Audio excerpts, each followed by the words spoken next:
Serial prime டைம்ல telecast serial தானே மகாநதி. இந்த சீரியல் இப்ப குமரன் சுத்தியே கதை நகர்ந்துகிட்டு இருக்கு. ஆமாங்க, குமரன் கங்காவுடைய வளகாப்ப செம்ம கிராண்டா நடத்தணுன்ட்டு ரொம்பவே கஷ்டப்பட்டு ராத்திரி பகலா உழைச்சிக்கிட்டு இருக்காரு. கங்காவோ அதை புரிஞ்சிக்காம குமரன்ட்ட சத்தம் போடுறாங்க.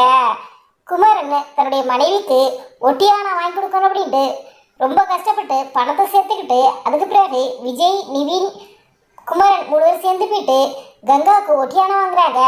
அப்போ நிவின் கேட்குறாரு குமரன் பார்த்து, ஏங்கண்ணே உங்கள்கிட்ட அண்ணி ஒட்டியானா வாங்கி கேட்டாங்களான்னு கேட்குறாரு. அதுக்கு குமரன், ஆமாம் கங்காவுக்கு ஒட்டியான பண்ணிட்டு ரொம்ப நாள் ஆசை, ஆனால் என்னால் வாங்கி கொடுக்க முடியாது. என்னை ரொம்ப மரியாதை இல்லாமல் பேசிட்டா. நான் மனசு வச்சா என்னால் எதுவும் செய்ய முடியுன்றது கங்காவுக்கு புரியல. அதனால தான் இந்த ஆர்டரை நான் எடுத்து இரவு பகலாக கஷ்டப்பட்டு உழைச்சி சம்பாதிச்சிருக்கேன். இந்த ஆர்டரை கரெக்டான டயத்துக்கு முடிக்கிறதுக்கு முக்கிய காரணம் உங்களுடைய சப்போர்ட் தான். உங்களுடைய சப்போர்ட் இல்லைன்னா என்னால் இந்த ஆர்டரை கரெக்டான டயத்துக்கு முடிச்சிருக்க முடியாது அப்படின்ட்டு குமரன் ரொம்பவே பெருமையாக நிவின்ட்டையும் விஜய்ட்டையும் சொல்லிக்கிட்டு இருக்காரு. அந்த நேரம் பார்த்தீங்கன்னா குமரன் அம்மா கால் பண்ணி, நான் இந்த மாதிரி ஃபர்ஸ்டாக நினைக்கிறேன், நீ வந்து கூட்டிகிட்டு போப்பான்னு சொல்கிறாங்க. உடனே குமரன் என்ன பண்ணுறாரு, ஒட்டியானத்தை விஜய் கையில் கொடுத்து இதை கொண்டு போய் நீங்கள் வீட்டில் வைங்க. கங்காவோட வளகாப்பப்போ தான் கங்காட்ட இந்த ஒட்டியானத்தை கொடுக்கணும். அது வரையும் நீங்கள் வெளியில் யார்ட்டையும் சொல்லாதீங்கன்னு சொல்லியே குமரன் ஒட்டியானத்தை விஜய் கையில் கொடுக்குறாரு.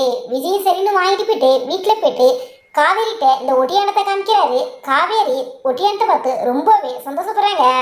அதாவது கங்காக்கா குமரன் மாமாவை புரிஞ்சிக்காம இத்தனை நாளில் மாமாவை திட்டிக்கிட்டே இருந்தாங்க. அக்காவுடைய வாயை அடைக்கிற மாதிரி மாமா பெரிய விஷயம் பண்ணியிருக்காரு. அந்த ஒட்டியானத்தை பார்த்து ரொம்பவே சந்தோஷப்படுறாங்க காவேரி. இந்த பக்கம் பார்த்தீங்கன்னா குமரன் ஃபஸ்ட்டால் போயிட்டு அவங்க அம்மாவை கூட்டிக்கிட்டு வீட்டுக்கு வர்றாரு. வர்றவரில் குமரன் அம்மா குமரனை பார்த்து, ஏப்பா உனக்கு சரியான தூக்கம் இல்லையா, கண்ணு முடியெல்லாம் உள்ள போயிருக்கு, ஆளே இலச்சி போயிருக்குன்னு கேட்குறாங்க. அதுக்கு குமரன், ஆமாம்மா நைட்டு பகலா நான் தச்சேன். அதாவது கங்கா ஒட்டியான வாங்கி கேட்டா அதுக்காகவே நான் பெரிய ஆர்டர் எடுத்து நைட்டில் கண் முடிச்சு தச்சேம்மா, அதனால தான் என் கண் இப்படி இருக்கு அப்படின்னு சொல்கிறாரு. அதுக்கு குமரன் அம்மா, ஏப்பா பணத்தை வேஸ்ட் ஆக்குற, பணத்தை சேர்த்து வைக்க வேண்டியதான்னு சொல்கிறாங்க. அதுக்கு குமரன், என்னம்மா நான் பணத்தை வேஸ்ட் பண்ணுறேன், தங்கத்தில் தானம்மா முதலீடு பண்ணியிருக்கேன்னு சொல்லியிருக்காரு. இப்படி சீரியலில் இப்போ பார்த்தீங்கன்னா குமரன் சுற்றியே கதை போய்கிட்டு இருக்குது. இந்த நிலையில் குமரன் இனிமேல் மகாநதி சீரியலுக்கு வரமாட்டார் அப்படிங்கிற தகவல் தகவலியாக இருக்குது. பிக் பாஸ் சீசன் 9க்கான ஆடிஷன் நடந்திருக்குது. அதில் கலந்துக்கிட்ட கமர்தன் செலக்ட் ஆகிறாங்க. ஆமாங்க, பிக் பாஸ் சீசன் 9 நாளைக்கு லான்ச் ஆக இருக்குது. அதில் ஒன் ஆஃப் த கண்டஸ்டன்ட் கமர்தன் அவர்கள் கலந்துக்க போகிறாரு.